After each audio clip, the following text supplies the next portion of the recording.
ইল্লাল্লাহ লা ইলাহা আল্লাহ তোমার লীলা খেলা কেউ বোঝে কেউ বোঝে না মৌলা তোমার লীলা খেলা কেউ বোঝে কেউ বোঝে না সকালে যারে মন্ত্রী দেখিলাম বিকালে দেখি আল্লাহ ফকিরি বেলা লা ইলাহা জোরে লা ইলাহা জোরে লা ইলাহা ইল্লাল্লাহ লা ইলাহা আল্লামা সাইদি খেলেন প্রেমের খেলা যুগে যুগে নব্য ফেরাউন দিয়েছে যারা ঠিক না বেড়ে নিজামি মুজাহিদ খেলে প্রেমের খেলা নব্য ফেরাউন তাদের দিয়েছে জ্বালা ঠিক না বেড়ে আল্লাহ বলেন ও গো সাইদি খুলে দেব আমি জান্নাতের তালা লা ইলাহা জোরে লা ইলাহা লা ইলাহা ইল্লাল্লাহ মুহাম্মাদুর রাসূলুল্লাহ সাল্লাল্লাহু আলহামদুলিল্লাহ আলহামদুলিল্লাহি রাব্বিল আলামিন والصلاة والسلام على سيد المرسلين وعلى آله وأصحابه أجمعين أما بعد فقد قال الله تبارك وتعالى في كلامه المجيد والفرقان الحميد যাদের জবান খোলা আছে আমার সাথে পড়ুন আউযু বিল্লাহি মিনাশ শাইতানির রাজিম আউযু বিল্লাহ বিসমিল্লাহ বললে সওয়াব হয় না গুনাহ হয় সবাইকে কথা বলতে হবে সওয়াব হয় না গুনাহ হয় তাহলে সকলে সওয়াবের নিয়তে পড়ছি আউযু বিল্লাহি মিনাশ শাইতানির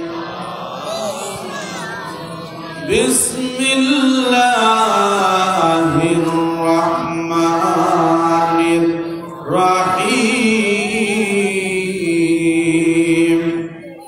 ওয়া মা খালাকতুল জিন্না ওয়াল ইনসা ইল্লা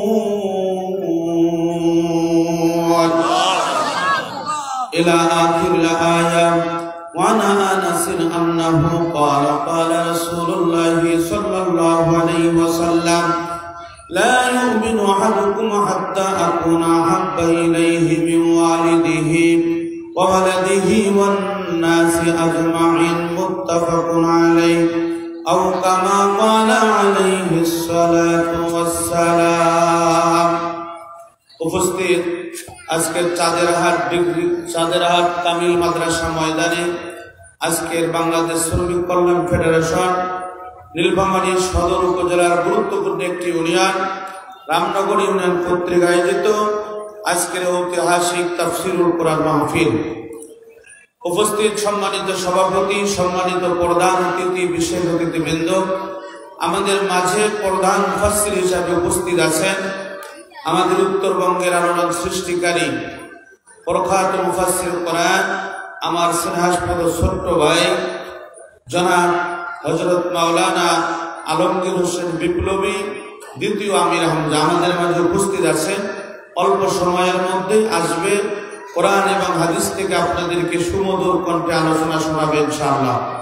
শ্রদ্ধা জ্ঞাপন করছি আজকের মাহফিলের সম্মানিত প্রাণপ্রিয় মুরব্বিয়ান ইকরাম যুবক ভাইরা, স্নেহের ছোট কচিকাচারা, সবাইকে জানাচ্ছি আন্তরিক মোবারকবাদ। বন্ধুগণ, আজকের এই মাহফিল প্রায় 15.5 বছর পর আমরা খোলা ময়দানে এবং খোলা মনে, কোনো ভয় নাই, কোনো ভীতি নাই, কোনো চিন্তা নাই, কোনো টেনশন নাই, এরকম একটা ময়দান আমরা প্রায় 15 বছর পর পেয়েছি। কথা বলেন ঠিক যাবে ঠিক? বাংলাদেশ এখানে 92% মুসলমানের একটা দেশ। এই দেশের মাটিতে 4.5 লক্ষ মসজিদ আছে। এই দেশের মাটিতে হাজার হাজার লক্ষ লক্ষ মাদ্রাসা আছে। এই দেশের মাটির নিচে আলেম ওলামারা শুয়ে আছেন এবং তাওহীদি জনতা যারা প্রাণপণ চেষ্টা করছেন, এই দেশের উল্লেখযোগ্য মানুষ যারা আল্লাহর জমিনে আল্লাহর রাজ কায়েম করতে চায়। কথা বলেন ঠিক না বেঠিক? আমরা দেখেছি ইতিহাসের মধ্যে, বাংলাদেশের ইতিহাসে এরকম কোনো নজির ঘটেনি।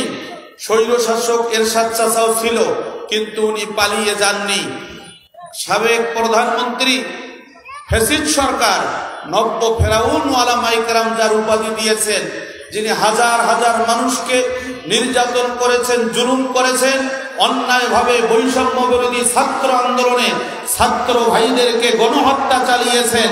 আল্লাহ পাক রব্বুল আলামিন এমন বিয়োজ্জত করেছেন, 300 পার্লামেন্ট সদস্য শুধু নয়, তার পার্লামেন্ট সদস্য সহ স্থানীয় চেয়ারম্যান মেম্বাররা পর্যন্ত এখন পর্যন্ত পালিয়ে বেড়াচ্ছে। এটার দ্বারা প্রমাণিত হয় বাংলার জমিনে কোন স্বৈর শাসকের ঠাঁই নাই। কথা বলেন ঠিক না বেঠিক? যে আল্লাহ পাক রব্বুল আলামিন আমাদেরকে খোলা ময়দানে নিশ্চিন্তে নির্বিঘ্নে একটা পরিবেশ দান করলেন, এটা হচ্ছে আল্লাহ তাআলার দেয়া শ্রেষ্ঠ নিয়ামত। এই নিয়ামতের শুকরিয়া আদায় করছি। শরীরের সমস্ত শক্তিকে কণ্ঠের আগায় নিয়ে এসে ইমানদার মুজাহিদের মতো চিৎকার করে বলছি আলহামদুলিল্লাহ। দরুদ ও সালাম বর্ষিত হোক মানবতার মহান নেতা আশরাফুল আম্বিয়া সাইয়্যিদিনা মুহাম্মদুর রাসূলুল্লাহ, সকলে বলছি সাল্লাল্লাহু আলাইহি ওয়াসাল্লাম। সম্মানিত বন্ধুগণ, যেহেতু এটা সিরাত মাহফিল, সিরাতের আলোকে কিছু কথা বলার নিয়ত করেছি। মা তৌফিক ইল্লা বিল্লাহ।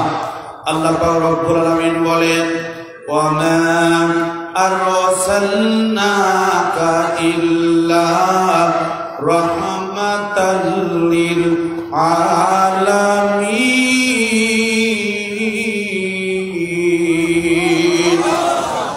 ডান হাতটা তুলে বলুন আল্লাহু আকবার। বন্ধুগণ আমার, কোরআনের আয়াত শোনার পরে ডান হাতটা তুলে কেন আপনি আল্লাহু আকবার বলবেন জানেন? সম্মানিত বন্ধুগণ আমার, কোরআনের কথাগুলি কার কথা? সবাইকে বলতে হবে কার কথা? যখন আল্লাহর বান্দা আল্লাহ তাআলার কথা শোনার পরে এই কথায় সমর্থন করেন, আল্লাহ পাক রব্বুল আলামিন ফেরেশতাদেরকে ডেকে বলেন, ফেরেশতারা তোমরা সাক্ষী থাকো, ওই চাঁদের হাট কামিল মাদ্রাসা ময়দানে তাফসীরুল কোরআন মাহফিলে কোরআনের আয়াত শোনার পরে যারা আমার আয়াতকে স্বীকার করলো, আমার আয়াতকে সমর্থন করলো, আমার আয়াতটাকে আল্লাহু আকবারের ধ্বনি দিয়ে মেনে নিল, আমি আল্লাহ পাক রব্বুল আলামিন তাদের জীবনের সমস্ত গুনাহগুলো মাফ করে দিলাম। চিৎকার করে বলুন সুবহানাল্লাহ। এই জন্য কোরআনের আয়াত শোনার পরে একটু আল্লাহু আকবারের ধ্বনি দিতে হবে। দিতে পারবো তো নাকি? বন্ধুগণ আমার, আসুন, আল্লাহ রাব্বুল আলামিন বলেছেন, মা আরসালনাকা, হে নবী আমি আপনাকে পাঠাই নাই, আমি আপনাকে পাঠাই নাই, ইল্লা একমাত্র শুধুমাত্র কেবলমাত্র পাঠিয়েছি যে আমি আপনাকে প্রেরণ করেছি, কারণটা হচ্ছে রাহমাতাল লিল আলামিন।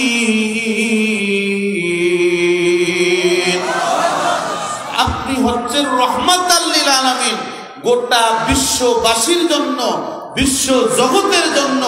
আসমান জমিন পাহাড় পর্বত গ্রহ নক্ষত্র তারকারাজি যতগুলো আল্লাহ তাআলার সৃষ্টি আছে, সমস্ত সৃষ্টির উপরে আমি আল্লাহ তাআলা আপনাকে রহমত স্বরূপ প্রেরণ করেছি। চিৎকার করে বলুন সুবহানাল্লাহ। সম্মানিত বন্ধুগণ আমার, আমাদের দেশে আল্লাহ রাসূল সাল্লাল্লাহু আলাইহি সাল্লামের মিলাদের নামে অনেকগুলো বিতর্ক হয়। কথা বলেন ঠিক না বেঠিক? একটা মহল বিতর্ক করে ঈদে মিলাদুন নবী, তারা চ্যালেঞ্জ ছুড়ে দিচ্ছে যে মিলাদুন নবী পালন না করলে ঈমান থাকবে না। মিলাদুন নবী সমস্ত ঈদের বড় ঈদ, শ্রেষ্ঠ ঈদ, কোটি কোটি টাকা বাজেট করতেছে, চ্যালেঞ্জ দিচ্ছে। কিন্তু আসলে বলুন তো দেখি, কবরে যাওয়ার পরে আল্লাহ তাআলা কি প্রশ্ন করবে যে মিলাদুন নবী মানে হচ্ছে নবীর জন্মদিন, আপনি নবীর জন্মদিন পালন করেছেন কিনা, এটা কি আল্লাহ তাআলা জিজ্ঞাসা করবেন? কথা কি বোঝা যায়? আর এক শ্রেণী কি বিতর্ক করছি, আর এক শ্রেণী আমরা বিতর্ক করতেছি যে নবীজি নূরের তৈরি না মাটির তৈরি। এই বিতর্ক করে না? আচ্ছা বলুন তো, কোরআন আপনি কবরে যাওয়ার পরে আপনাকে কে জিজ্ঞাসা করবে যে আপনি নবীজি সাল্লাল্লাহু আলাইহি সাল্লাম মাটির তৈরি না নূরের তৈরি, এটার উপরে ঈমান আনছেন কিনা? আসলে কি এই প্রশ্ন করা হবে? আন্দাজে কিছু প্রশ্ন তুলে মুসলমানদের মধ্যে বিভাজন করা ষড়যন্ত্র চলছে। কথা বলেন ঠিক না বেঠিক? সম্মানিত বন্ধুগণ, আমার গভীর মনোযোগ। এই বাংলাদেশে অনেক রকম বক্তা আছে, যেই বক্তারা আল্লাহর নবী সাল্লাল্লাহু আলাইহি সাল্লাম যেই রাতের মধ্যে পৃথিবীতে এসেছে, ওই রাতটা কেমন ছিল, ওই রাতের মধ্যে মা আমিনার পেটের ব্যথা ছিল কি ছিল না, আল্লাহর নবী সাল্লাল্লাহু আলাইহি সাল্লাম দুনিয়াতে আগমন করেছেন কেমন করে, তার সেজদারত অবস্থায় ছিলেন কেমন করে, আল্লাহর নবী আসার পরে সর্বপ্রথম কে কোলে নিয়েছিলেন, এই ওয়াজ করতে করতে করতে করতে এমন একটা সময় হয়ে যায়, বক্তার সময় শেষ হয়ে গেল। আল্লাহর নবী আসার যেটা উদ্দেশ্য, বক্তার উদ্দেশ্য বলার কোনো সময় পায় না। কথা বলেন ঠিক না বেঠিক? তাহলে আমাদের জানা জরুরি হচ্ছে আল্লাহ রাসূল সাল্লাল্লাহু আলাইহি সাল্লামকে আল্লাহ তাআলা পাঠিয়েছেন কেন? কথা বলেন ঠিক না বেঠিক? এই পৃথিবীতে কোন নেতার আদর্শ আলোচনা করার টাইম নাই। কেন টাইম নাই? আল্লাহ পাক রব্বুল আলামিন রাসূলের ব্যাপারে দলিল পেশ করেছে, ওয়া ইন্নাকা লাআলা খুলুকিন আযীম। আল্লাহ পাক রব্বুল আলামিন বলেন, নবীজি আপনি হচ্ছেন শ্রেষ্ঠ চরিত্রের আধার, আমি আপনাকে শ্রেষ্ঠ চরিত্রের আধার হিসাবে সৃষ্টি করেছি। নবীজি সাল্লাল্লাহু আলাইহি সাল্লামের বিবিদেরকে জিজ্ঞাসা করা হয়েছিল নবীজি কেমন ছিলেন। বিবিরা বলেছেন আমাদের স্বামী নবী মুহাম্মদুর রাসূলুল্লাহ সাল্লাল্লাহু আলাইহি সাল্লাম তার চরিত্র দিনের বেলায়ও যেমন রাতের বেলায়ও তেমন। বলুন সুবহানাল্লাহ। আল্লাহর নবী সাল্লাল্লাহু আলাইহি সাল্লামের তার বন্ধুকে জিজ্ঞাসা করা হয়েছিল নবী মুহাম্মদ কেমন মানুষ। তার বন্ধুরা বলেছিলেন আমরা নবী মুহাম্মদকে যেমন বন্ধু হিসাবে পেয়েছি এরকম বন্ধু পৃথিবীতে আর হয় না। কথা বলেন ঠিক না বেঠিক? সম্মানিত বন্ধুগণ আমার, আল্লাহর নবী সাল্লাল্লাহু আলাইহি ওয়াসাল্লামের নাতিদেরকে যদি জিজ্ঞাসা করা হয়েছিল ইমাম হাসান হুসাইনকে আপনাদের নানা হিসাবে নবী মুহাম্মদ কেমন ছিল, ইমাম হাসান হুসাইন সাক্ষী দিয়েছেন আমাদের নানার মতো নানা পৃথিবীতে আর কারো নানা হবে না। চিৎকার করে বলুন সুবহানাল্লাহ। ভাই একটু জিকির করি তো, লা ইলাহা জোরে লা ইলাহা লা ইলাহা ইল্লাল্লাহু মুহাম্মাদুর রাসূলুল্লাহ সাল্লাল্লাহু। আচ্ছা আপনারা যারা ফাঁকা জায়গা রেখে বসেছেন আসলে কি খুব গরম লাগতেছে? একটু ফাঁকা জায়গাটা পূরণ করেন তো ভাই, অল্প সময় জোরে একটু জিকির করেন আর ফাঁকা জায়গাটা পূরণ করেন। লা ইলাহা, ভাই ফাঁকা জায়গাটা পূরণ করেন তো। লা ইলাহা লা ইলাহা জোরে লা ইলাহা ইল্লাল্লাহ লা ইলাহা ইল্লাল্লাহ লা ইলাহা ইল্লাল্লাহ লা ইলাহা ইল্লাল্লাহু মুহাম্মাদুর রাসূলুল্লাহ সাল্লাল্লাহু। সম্মানিত বন্ধুগণ, আমার গভীর মনোযোগ, আমি কিন্তু আমার মূল আলোচনা শুরু করে দিয়েছি। দেখুন, আল্লাহর নবী সাল্লাল্লাহু আলাইহি সাল্লাম মক্কার জমিনে 40টা বছর পর্যন্ত যাদের সাথে চলাফেরা করেছেন, তার বিবি, তার বন্ধু, তার আত্মীয় স্বজন, তার নাতি নাতনি পর্যন্ত সকলে মিলে সাক্ষ্য দিয়েছেন, আমাদের মুহাম্মদ আব্দুল্লাহর ছেলে মুহাম্মাদের মতো ভালো মানুষ আমাদের মক্কার জমিনে আর নাই। কথা বলেন ঠিক না বেঠিক? কিন্তু যেই মানুষটাকে আল্লাহ পাক রব্বুল আলামিন দলিল দিলেন, যেই মানুষটা রহমতের নবী, ওই মানুষটার ব্যাপারে তারা সিদ্ধান্ত গ্রহণ করলো কি? দেখুন, আল্লাহ পাক রব্বুল আলামিন কালামে মাজিদের মধ্যে বলেছেন, ওয়া ক্বালাল্লাযীনা কাফারু লা তাসমাউ লিহাযাল কুরআনি ওয়ালগাউ ফীহি লাআল্লাকুম তাগলিবুন। ডান হাতটা তুলে বলুন আল্লাহু আকবার।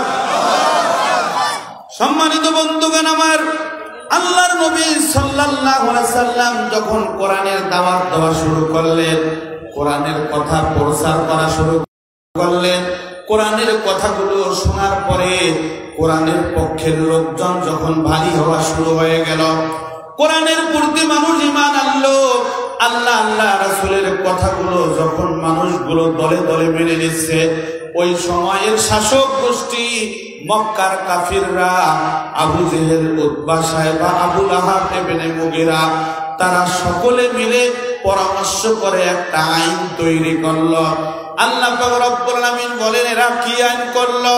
লা তাসমাউ লিহাযাল কুরআন, নবী মুহাম্মদ যেইখানে কোরআনের কথা বলবে সেইখানে তোমরা কোরআনের কথা বলা বন্ধ করে দাও, মুহাম্মাদের কোরআন শোনা হবে না।